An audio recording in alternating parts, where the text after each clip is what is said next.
गुरु, ऐसे ही माता पिता होने चाहिए जिनको प्यार ज्यादा करते हैं, उनकी खूब खूब कुटाई और पिलाई करो। अब हम तो कबू आएंगे ना गुरु जी के यहाँ, हमने तो कान मरोड़ लिया हो, हम तो पैर ना धरेंगे अब यहाँ, अब तो हमारा अपमान है वो, अब तो हमारी लंका लुट गई। हाय हाय हाय, क्या हो गया अपमान? ना कान काट लिए गुरु ने, ना काट दे कान काट दियो, कर क्या दियो ये तो बताओ। अरे तुम्हारे हित में जो था वो कर दिया, तुम्हारा कल्याण जिसमें लिखा था वो कर दिया। सबरी दवाई संतरा की गोली लेम चूस की थोड़ी हो में, बुखार की केरोसिन तो कड़वी होवे है। क्यों भाई पंडित जी टोपी वाले, बुखार की केरोसिन तो कड़वी है, संतरा की थोड़ी लेम चूस। लेम चूस की दिन भर चूस लो, बुखार उतरेगा? ना उतरे, कड़वी अंदर जाएगी तो बुखार जाएगा। इसीलिए हर बात को समझ करके उसका अर्थ निकालना चाहिए। अर्थ निकालो उस बात को समझ के, और समझना कुछ भी नहीं है। अब सबके लिए अर्थों के अर्थ निकालो व्यवहार में अपनी बराबर के, पर किसी साधु की बातों में अर्थ निकालने की जरूरत नहीं है, वो तो अर्थ से भरी हुई हैं, उनमें अर्थ मत ढूंढो, वो तो पहले ही यथार्थ हैं। अरे मामा फूफा जीजी जीजा साले काका मामा, उनके साथ में बैठो, बोलो बतलाओ, तब अर्थ निकालो। किसने क्या बोला, किसने क्या सुना, किसने क्यों बोला, उनकी बराबरी में गुरु महाराज के पास में ऐसा सोचने का पाप मत करना। वो तो उन्होंने जो बोला, जैसा बोला, जो किया हमारे कल्याण के लिए किया होगा। ऐसा जो निर्णय करता है वो हमेशा परम भक्त बना रहता है, हमेशा प्यार लौटता रहता है। हम क्या करेंगे वहां जाके, उनके आश्रम में क्या करेंगे? वहां तो अपमान होता है। क्या अपमान हो रहा है? साड़ी खींच ली, बाल फकेर दिए, अपमान। क्या कोट फाड़ दिया, टाई उतार दी। जो आप अपने दिमाग में सोच के आए हो ये सम्मान लेना, वो लेना, वो लेना, उसमें से कुछ कम पड़ गया होगा बस, पर छिनाया कुछ नहीं है। आप ज्यादा डिमांड लेके आएंगे, वो मिलता नहीं है तो उसको ही अपमान लगता है। इसीलिए आज की कथा का एक ही सार है कि जितना हो सके अपने भक्त को चाहिए कि वो अपनी डिमांड कम करे, अपनी इच्छाएं कम करे, कागज पेन लेके कम कम लिखे, मुझे क्या क्या लेना है, क्या क्या पाना है, क्या क्या पाना है। तो जो पाना है उसमें से छोड़ो, कुछ कम करो, कम करो, कम करो। देवालय जाओ, तीर्थ में जाओ, गुरु के यहां जाओ, केवल लेने का नहीं, देने का सोचो। हम क्या दे के आएंगे, हम क्या देंगे। देने के बाद उसका दूसरा जो परिणाम है वो लेना ही है। कोई दे न दे, पर आपके घर बैठे खाते में आता है देना, तो दे दिया, उसका लेना नहीं है, वो अपने आप आएगा, अपने आप पहुंच जाता है। तुम नहीं पहुंचेंगे, पहले पहुंच जाता है वो, सब रास्ते खुल जाते हैं उसके। इसीलिए अपने आप को संभाल लो। और ये सब होता क्यों है? ज्यादा इच्छा की वजह से होता है। आप ज्यादा इच्छा कर लो किसी से, किसी को ज्यादा चाह लो, और चाहना अच्छी बात है, पर चाहना में चाहना पैदा कर लो तो ये लफड़े होते हैं, दुख आता है, क्लेश आता है, रुकावट आती है। आप किसी को कितना भी चाहो पर उनसे कुछ मत चाहो।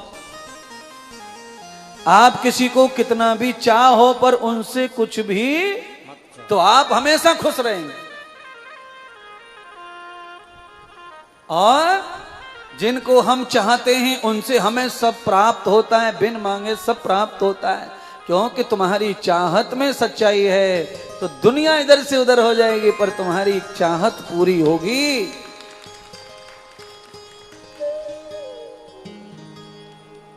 चींटी के मूड के बराबर प्यार और इच्छाएं इतनी, तो फिर घाटा पड़ेगा, नुकसान पड़ेगा आपको। इसलिए बंधुओं, यही कथा कह रही है, इस कथा को समझो।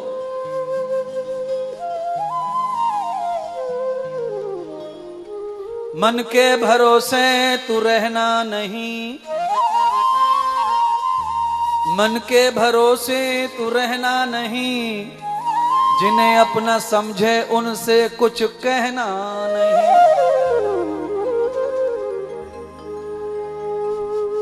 यही भूल हम कर बैठते हैं, किसी को अपना मान करके 1 मिनट में अपने दिल की बात भाड़ भाड़ भाड़ भाड़ भाड़ भाड़ भाड़ कह डाली, और जब वो बात हम कह डालते हैं फिर वो बात कहां से कहां चली जाती है हमको नहीं पता, पागल हो जा रहे हैं, बात का बतंगड़ बन जाता है, फिर हम अटक जाते हैं उसमें, फिर रोते फिरते हैं, मैंने नहीं कही, मैंने नहीं कही, ये कैसे हो गया, ये वैसे हो गया, ये ऐसे हो, फिर फंसते बैठते, फिर तकलीफ में पड़ते। मन के भरोसे रहना नहीं, जिन्हें अपना समझे हो उनसे कुछ कहना।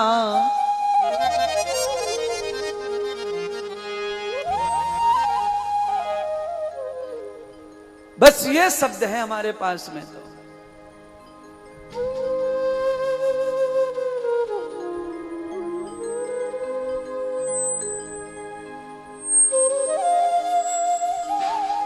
कल्याण नहीं है किसी विध दूसरी तरीके से, एक ही गुण है वो, दूसरा कोई गुण नहीं है जो कल्याण करे। एक ही गुण से कल्याण होगा, और वो गुण कौन सा है? वो गुण है वही भजन, ईश्वर जतन, परमात्मा का। और ये सारे दोष हमारी संकल्पना, इच्छाओं के बढ़ जाने से होते हैं। हमारी जब इच्छाएं संतुलित रहती हैं और हमारी चाहत का वेग ज्यादा रहता है तो हमारी हर इच्छा पूरी होती है। हमारे अंदर चाहत कम और चाह ज्यादा तो हमारी इच्छाएं नहीं पूरी होंगी और संकट ही संकट लगेगा, अपमान अपमान लगेगा।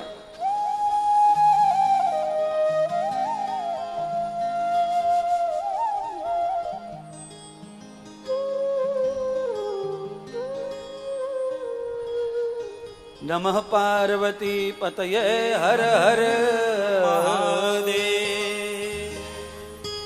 सदान शंकर नाच नचाए,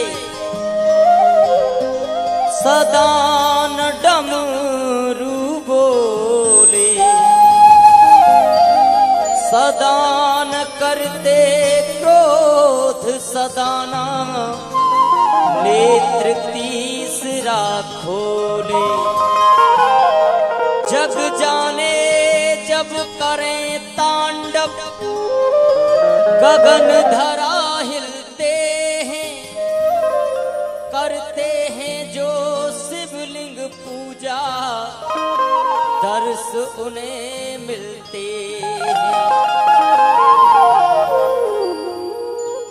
हमें भी तू अपने, हमें भी तू अपने गले से लगा ले, डमरू वाले, ओ डमरू वाले, डमरू वाले, ओ डमरू वाले।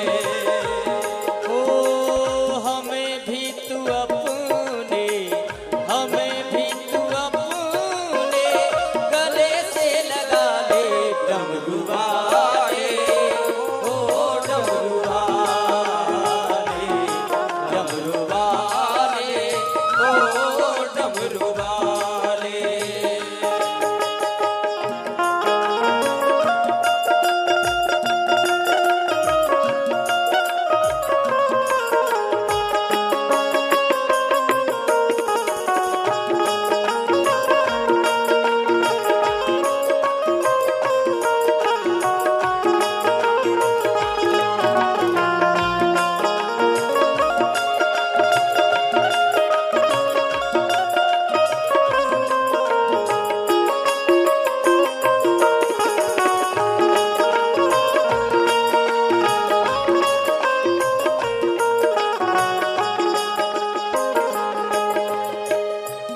गंगा जटाओं में माथे चंद्र आला है, गंगा जटाओं में माथे चंद्र आला है।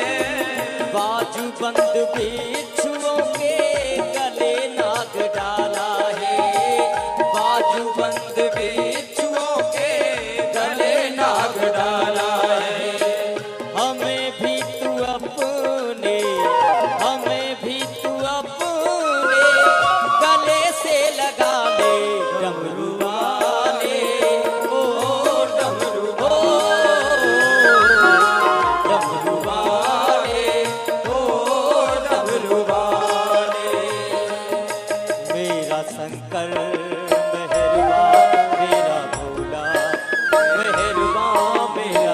शंकर मेहरबा मेरा भोला मेहरबा।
सबसे अनोखा है परिवार तेरा, सर्प बेल चूहा शेर साथ साथ डेरा।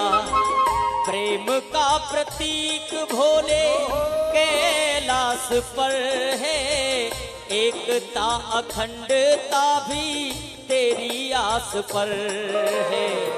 अपना बना के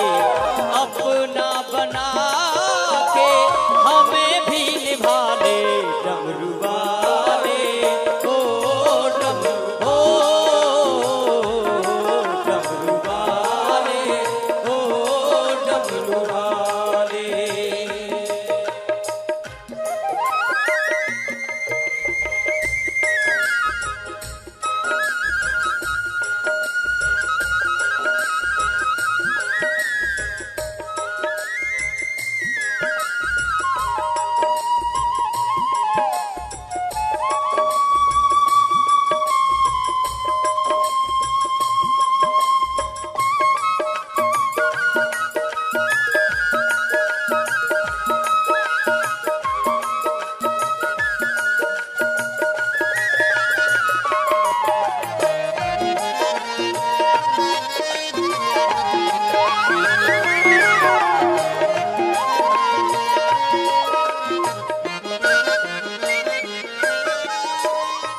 भोले भक्तों को बाबा भोला भाला है, भोले भक्तों को बाबा भोला भाला है। क्रोध किया जिस पे तुमने भस्म कर डाला है, क्रोध किया जिस पे तुमने भस्म कर डाला है। भस्म मेरी भक्ति की, भस्म मेरी भक्ति की, तन पे रमा ले डमरू वाले, ओ डमरू वाले, डमरू वाले, ओ डमरू वाले, डमरू वाले, ओ डमरू वाले, डमरू वाले, ओ डमरू वाले। हमें भी तू अपने, हमें भी तू अपने गले से लगा ले डमरू वाले, ओ डमरू वाले, डमरू वाले, ओ डमरू वाले, डमरू वाले, ओ डमरू वाले, डमरू वाले, ओ डमरू वाले। बम बम भोले हर हर महादेव। शिव महापुराण की जय हो, गंगा मैया की जय हो, हरिद्वार धाम की जय हो, चारों धामों की जय हो।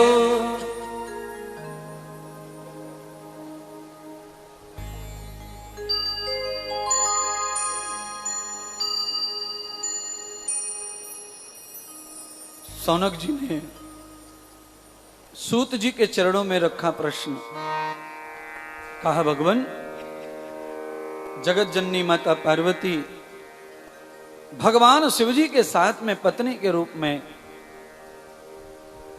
कैसे आई, हमें पार्वती का जीवन चरित्र श्रवण कराइए। तो भगवान श्री सूत जी सौनक आदि ऋषियों को पार्वती माता का भविष्य जीवन सुनाने लगे, भूत का। 1000 बार कथाएं सुनी आपने। जब से जन्म लिया है तब से निरंतर रोटियां खा रहे हैं, रोटियों में स्वाद बढ़ता जा रहा है पर कम नहीं हो रहा है। कथा का भी वही हर्ष है। यदंतो वेदितं सर्व जाताम योक्त भगवती सागरम मंथनो ध्यानम देवदूत समारस्तय। भगवान सूत जी ने कहा कि माता पार्वती पिछले जन्म में सती के रूप में शंकर भगवान की पत्नी ही थी, पर माता सती के रूप में भगवान शिवजी का गृहस्थ संपन्न नहीं हो पाया। अधवर में ही शंकर भगवान का गृहस्थ टूट गया तो और शंका बढ़ गई सौनक आदि ऋषियों के। भगवान का गृहस्थ, सारी गृहस्थ के, सारी दुनिया के जो हुक्म मालिक हैं उनका गृहस्थ टूट गया।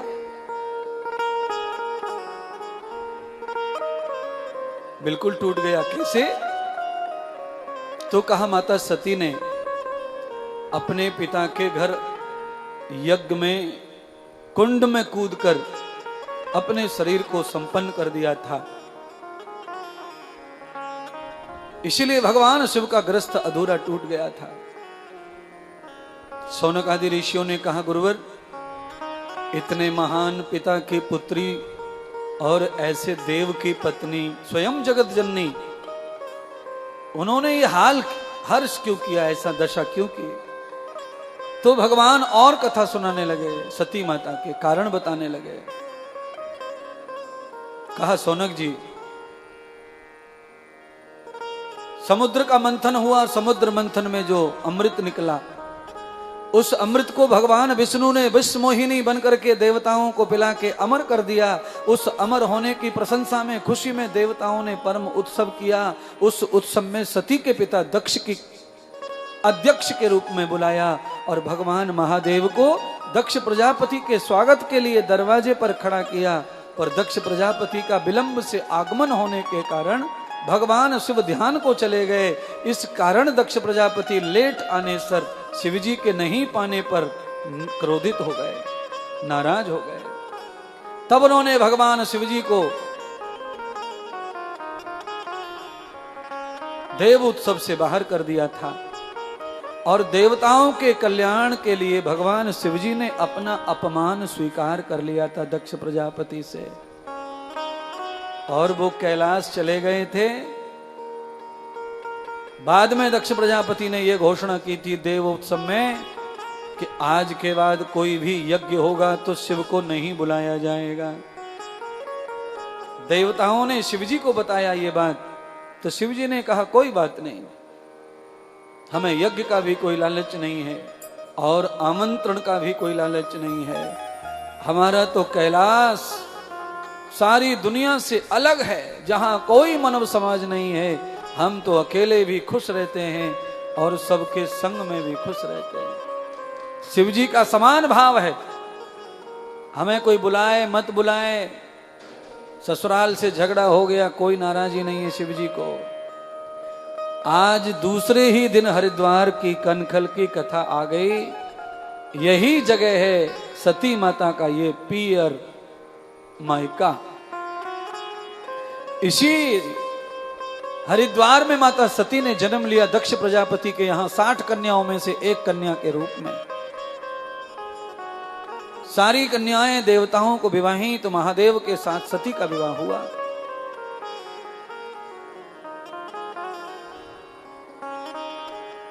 दक्ष प्रजापति ने भगवान शिवजी का मान मर्दन करने के लिए अपने यहां कनखल में यज्ञ किया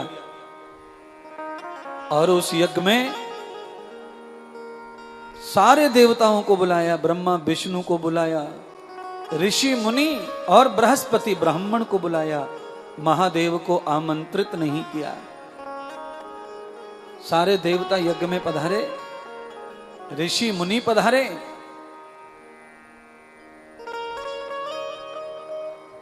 थोड़ी देर पहले मैं महिलाओं की बहुत ज्यादा प्रशंसा कर चुका हूं, है ज्यादा प्रशंसा से नजर लग जावे तो नेक नजर उतार दूं, नजर न लग जाए इसलिए उतार देता नजर को।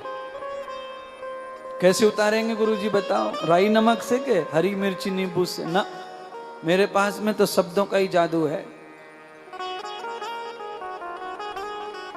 दक्ष प्रजापति के पुत्री सती औरत जाति के अंदर अवगुण क्या है वो बताना चाहता हूं कथा के माध्यम से।